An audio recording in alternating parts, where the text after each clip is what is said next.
пойтахти фарҳангии Федератсияи Россия шаҳри Санкт-Петербург дубора ба майдони муколамаи фарҳангҳо табдил ёфт, вале имсол шумораи иштирокчиёни он ба маротиб зиёдтар аст. намояндагони беш аз 25 давлати дунё аз ҷумла аз Тоҷикистон барои иштирок дар 18-умин форуми байналмилалии муколамаи фарҳангҳо ба Санкт-Петербург омаданд ва лоиҳаҳои гуногунро дар бораи тарих ва фарҳанги давлату миллати худ муаррифӣ хоҳанд кард. форуми байналмилалии муколамаи фарҳангҳо маротибаи 18-ум дар осорхонаи бадеии шаҳри Санкт-Петербург Эрмитаж баргузор шуд ва беш аз 300 рӯзноманигор, кормандони телевизион, аксбардорон ва блогеронро ба ҳам овард. ташкилкунандагони чорабинӣ мегӯянд, ки Эрмитаж беҳтарин макон барои муколамаи фарҳангҳост. соли гузашта намояндагони 15 давлати дунё иштирокчии ин чорабинӣ буданд. имсол бошад теъдоди кишварҳои ширкаткунанда ба 25 расид. форум бо пешниҳоди навозиши дилнишин шурӯъ шуд.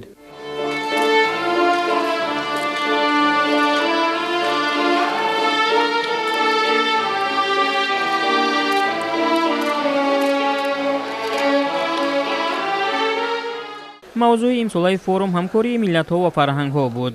намояндагони кишварҳои Аврупо, Осиё ва Африқо дар бораи таъриху фарҳанги давлату миллати худ сухан гуфтанд. дар қисмати расмии чорабинӣ масъулин иброз намуданд, ки чунин ҳамоиш имконест барои муқобила бо ахбори бардуруғ ва густариши муколамаи созанда миёни кишварҳо. тавре зикр шуд, дар тӯли 18 сол баргузор намудани муколамаи фарҳангҳо воқеан дастоварди арзишманд аст.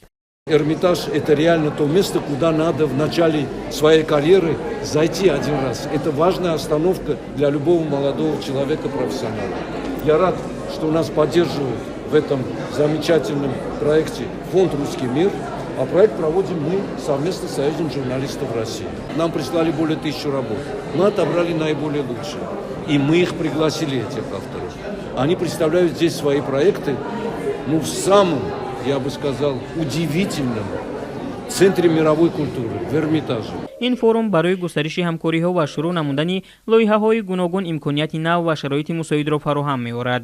баромади донишҷӯёни донишгоҳи давлатии забоншиносии Москва ба чорабинӣ шукӯҳи тоза зам кард. муҳассилини ин муассисаи олии таълимӣ бо либосҳои миллии халқу миллатҳои гуногун ва забонҳои тоҷикиву узбекӣ, гурҷӣ, қирғизӣ, қазоқӣ, арманӣ ва ғайра порчаҳои шеърӣ қироат карданд. Никита Кузин соли 4 аст, ки ба омӯзиши забони тоҷикӣ машғул аст. ӯро адабиёти ғании миллати тоҷик ба худ ҷалб намудааст. ин соли дуюм аст, ки ӯ дар осорхонаи Эрмитаж дар форуми байналмилалии муколамаи фарҳангҳо бо забони нови тоҷикӣ сухан мегӯяд. Никита соли гузашта барои ошноӣ бештар бо забону фарҳанги тоҷикӣ ба Душанбе омад ва аз ин сафар хотираҳои хеле зиёд дорад.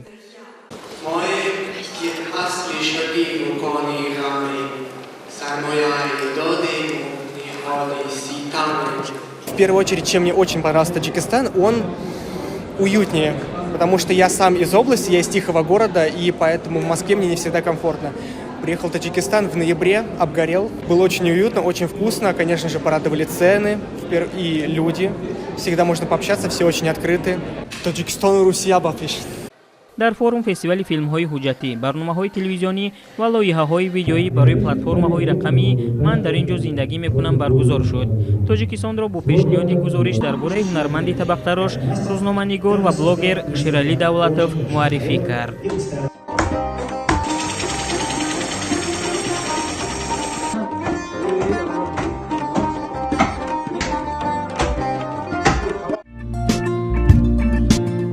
ҳамчунин дар доираи форуми байналмилалии хабарнигорони ҷавон муколамаи фарҳангҳо дар осорхонаи бадеии шаҳри Санкт-Петербург Эрмитаж таҳти унвони «Ман дар ин ҷо зиндагӣ мекунам» намоишгоҳи байналмилалии аксҳо кушода шуд.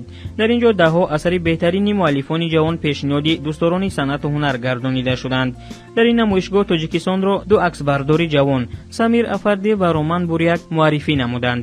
офаридаҳои аксбардорони тоҷик фарҳангу ҳунар ва анъанаҳои миллиро дар бар мегирад.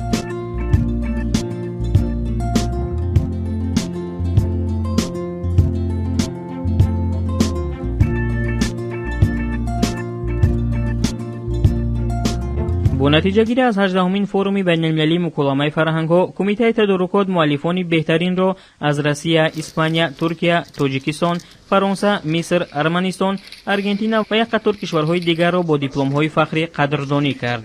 خاطررسان میشیم که 18مین فوروم مکالمه فرهنگ‌ها در سال 2024 از جانب کنگره وسایط اخباری عامه اتحاد ژورنالیستان، آثارخانه دولتی ارمیتاژ، اتفاق ژورنالیستان روسیه، فوند روسکی میر با دستگیری حکومت سنت پترزبورگ، خزینه پرزیدنتی تشبس‌های فرهنگی، اکادمی بین‌المللی تلویزیون و رادیو، دانشکده دولتی سینما و تلویزیون سنت پترزبورگ و دانشگاه دولتی تکنولوژی‌های صنعت و دیزاین سنت پترزبورگ گذرانیده شد.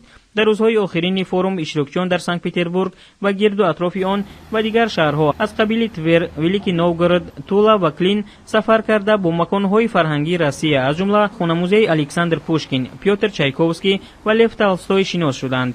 18مین فوروم بین‌المللی مکالمه فرهنگ‌ها به رابطه فرهنگی بین دولت‌ها آغاز دوباره بخشید.